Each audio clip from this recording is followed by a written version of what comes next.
Hello everyone, কেমন আছেন সবাই? আমি দীপান্বিতা। আমার আরও একটি নতুন ভিডিওতে আপনাদের সবাইকে স্বাগত জানাচ্ছি। আশা করছি আমার এই ভিডিওটি আপনারা যে যেখান থেকে দেখছেন সকলেই ভালো আছেন। আমরাও সকলে খুব ভালো আছি। আর আপনারা তো দেখতেই পেলেন, আজকে প্রথমেই চলে গেছিলাম ছাদ বাগানে, কারণ আপনারা অনেকেই বলেছিলেন যে দিদি আপনার ছাদ বাগানটা একটু দেখবো। তো তাই আমি ছাদ বাগানটা আজকে ঘুরিয়ে দেখালাম। তো অল্প সময়ের জন্যই আমি ঘুরিয়ে দেখালাম, তবে এর পরের দিন চেষ্টা করব যে নেক্সট দিন যে পুরো ছাদ বাগানটা ঘুরিয়ে দেখানোর। কারণ পুরো ছাদ বাগান বলতে আমার বেল গাছ এবং আমার পেয়ারা গাছেও জানেন, আপনাদের তো বলেইছিলাম ফুল এসেছিলো, কিন্তু পেয়ারা গাছে জানেন পেয়ারা ধরেছে। তো প্রতি বছর এই টাইমটাই আমার পেয়ারা গাছে পেয়ারা হয়, তবে আগের বছর প্রথম আমার গাছে পেয়ারা ধরেছিল। নার্সারি থেকে আনার পর এই প্রথম, মানে আগের বছর প্রথম আমার গাছে পেয়ারা ধরেছিল, আর এবারে দ্বিতীয়বার আমার গাছে পেয়ারা মানে ফলন হয়েছে। আপনাদের একবার দেখাবো, কারণ অল্প সময়ের জন্য আমি ফুলের গাছগুলোই দেখালাম, তো ফলের গাছগুলো আর দেখানো হলো না। তবে আরও অজস্র ফুল এসেছে আমার লেবু গাছে, তো সেটাও আপনাদের দেখাবো। তো যাই হোক, কেমন আমার ছাদ বাগানটা লাগলো এবং ছাদ বাগানের ফুলগুলো আপনারা তো দেখতেই পেলেন। আর আগের দিনে যেহেতু মুষলধারে বৃষ্টি হয়েছে, তাই ছাদে বেশ জল ছিল মানে টবগুলোতে, তো তাই ফুলগুলো বেশ সতেজ তরতাজা লাগছিল।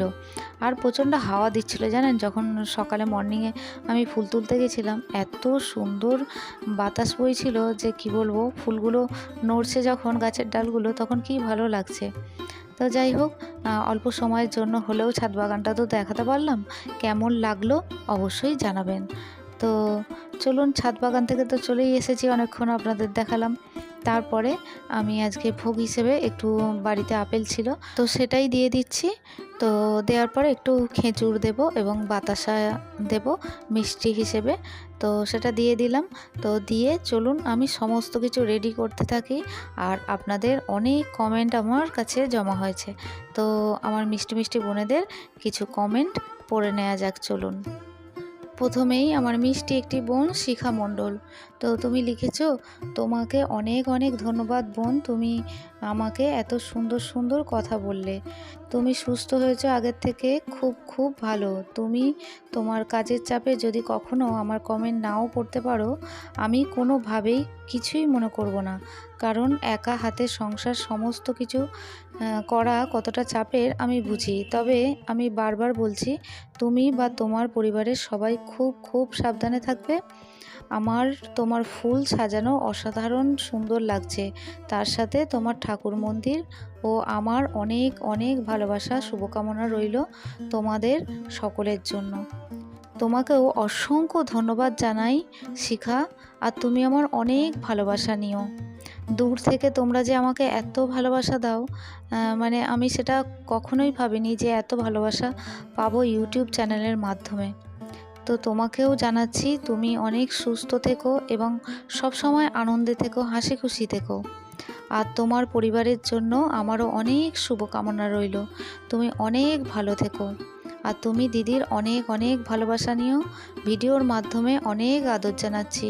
এত সুন্দর, এত ভালো একটি কমেন্ট যে আমার মনটা এত ভালো হয়ে গেল যে কি বলবো।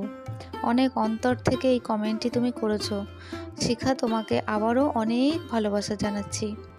তো এরপরে আরও আমার একটি মিষ্টি বোন, তো বোনের পরীক্ষা চলছে, মোনালিসার কথা বলছি, মোনালিসার পরীক্ষা চলছে। আর তুমি লিখেছো যে দিদিভাই তুমি তো চিন্তা করবে, তাই আমি পরীক্ষা যেহেতু আমার 8 তারিখে, মে মাসের 8 তারিখে তোমার পরীক্ষা শেষ হবে, তুমি অনেক ভালো পরীক্ষা দাও এবং মন দিয়ে পড়াশোনা করো। আর পরীক্ষা কেমন হলো, তোমার পরীক্ষা শেষ হলে অবশ্যই আমাকে জানিও। আর দিদির অনেক অনেক ভালোবাসা নিও। আর আপনাদের তো দেখালাম যে আমার ছাদ বাগানে যদি অনেক ফুল হয়, তখন আমি কিন্তু আমার এই বাটিটার মধ্যে আমি ফুল দিয়ে সাজিয়ে নিই, আর আমার ভীষণ ভালো লাগে জানেন। আর এই ফুলগুলো বেশ 3-4 দিন সতেজ তরতাজা থাকে, আর আমি রেখেও দিই জানেন, ভীষণ ভালো লাগে। আমার ঠাকুরঘরের আলাদাই যেন একটা সৌন্দর্য বেড়ে ওঠে এই ফুলের বাটিটা রাখলে। তো আমার ইচ্ছা আছে আমি পরবর্তীকালে আরও একটা বাটি কিনবো, তাতেও আমি দুপাশে ফুল দিয়ে সাজিয়ে রাখবো। আর এর ফাঁকে আরও একটি কমেন্ট পড়ব, জ্যোতি। তো জ্যোতি, তুমি জানিয়েছো দিদি আমারও এরকম ফুল দিয়ে সাজাতে বেশ ইচ্ছা করে, কিন্তু সময় হয়ে ওঠে না। তো যদি তোমাকে বলবো একদিন সময় করে সাজিয়ে দেখো, ভীষণ ভালো লাগবে। এর সাথে যদি তুমি আরও জানিয়েছো যে শুনে বেশ ভালো লাগলো দিদিভাই, তোমার শরীর এখন ভালো আছে। আর দিদিভাই তোমার পুজো খুব সুন্দর হয়েছে, একদিন দেখেও দিদিভাই তোমার মাধবীলতার গাছটা। হ্যাঁ গো, আমার ছাদ বাগানের মাধবীলতার গাছে অল্প অল্প ফুল এসেছে। আর আমি যে মাধবীলতা দিয়ে বাটিটা সাজিয়েছিলাম ওটা পাশের বাগান থেকে তুলে এনেছিলাম জানো। তো অবশ্যই দেখাবো গো।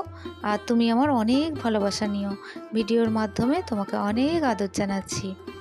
তো এরপরে আমার গত ভিডিওতে সঞ্জয় আমাকে কমেন্ট করেছে, এত সুন্দর একটি কমেন্ট।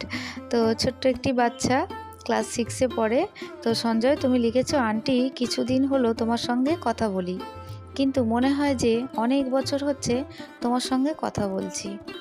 হ্যাঁ গো, আমারও মনে হয় সোনা যে তুমি হয়তো আমার কেউ ছিলে, হতেই পারে যে তুমি হয়তো এখন দূর থেকে আন্টিকে ভালোবাসো।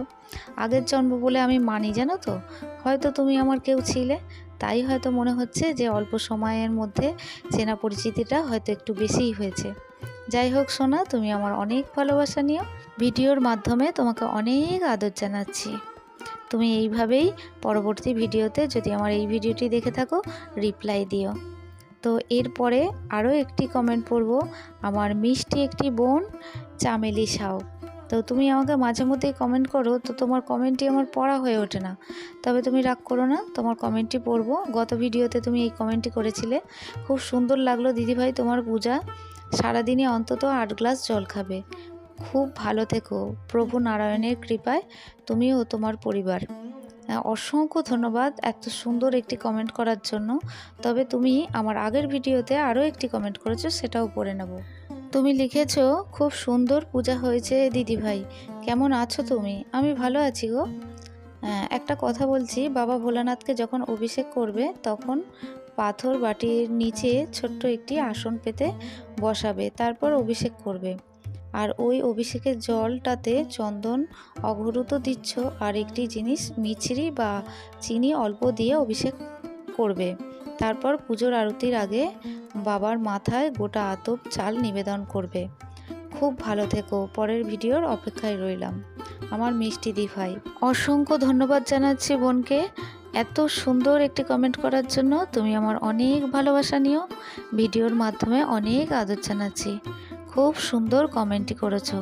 আর তুমি আমার আগের ভিডিও দেখবে, আমি বিশেষ বিশেষ দিনে তুমি যা যা বললে আমি সেগুলো করি, বিশেষ দিনেই করি।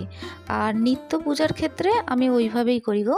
এরপরে আমার মিষ্টি একটি বোন বেঙ্গলি ভ্লগার সীমা, সম্ভবত তোমার নাম সীমা হবে। তো তাই সীমা তোমাকে বলছি, আমি পরের ভিডিওতে অবশ্যই তোমার কমেন্টগুলো সব কটা কমেন্টই আমি পড়ব। তুমি অনেকগুলো প্রশ্ন করেছো, তার উত্তর অবশ্যই আমি দেব। আজকে তোমার নামটা নিলাম, তুমি আমার অনেক ভালোবাসা নিও। আর পরের ভিডিওটা দেখো গো, আমি অবশ্যই তোমার কমেন্টই পড়ব। আর এরপরে আরও একটি বোনের নাম নেব, বনশ্রী। বনশ্রী, তুমি আমার অনেক ভালোবাসা নিও গো। তোমার কমেন্টটি আমি আজকে পড়লাম না, মানে পড়লাম না বলতে তুমি ছাদ বাগানটা দেখতে চেয়েছিলে, তো আজকে দেখালাম। পরের ভিডিওতে অবশ্যই তুমি জানিও যে আমার ছাদ বাগানটা কেমন লাগলো।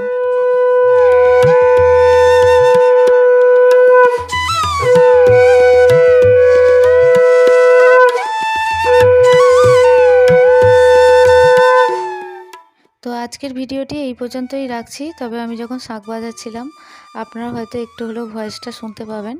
তবে আমার শাশুড়ি মা আমার হাজব্যান্ডের সঙ্গে কথা বলছিলেন, তো সেই নয়েজটাই একটু এসেছে। তো আপনারা মানিয়ে নেবেন প্লিজ, আবারও বলছি। তো আজকের ভিডিওটি এই পর্যন্তই রাখছি। আজকের ভিডিওটি কেমন লাগলো আপনাদের তা অবশ্যই জানাবেন।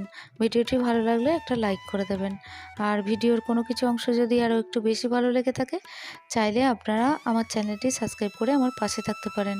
অলরেডি যারা আমার চ্যানেলটি সাবস্ক্রাইব করছেন বা করে রেখেছেন তাদের জন্য জানাই অসংখ্য ধন্যবাদ এবং অনেক ভালোবাসা। আজকের ভিডিওটি তাহলে এখানেই শেষ করছি। দেখা হচ্ছে আপনাদের সঙ্গে পরবর্তী ভিডিওতে। ততক্ষণের জন্য আপনারা সবাই ভালো থাকবেন, সুস্থ থাকবেন। আজকের মতো আসি, টাটা।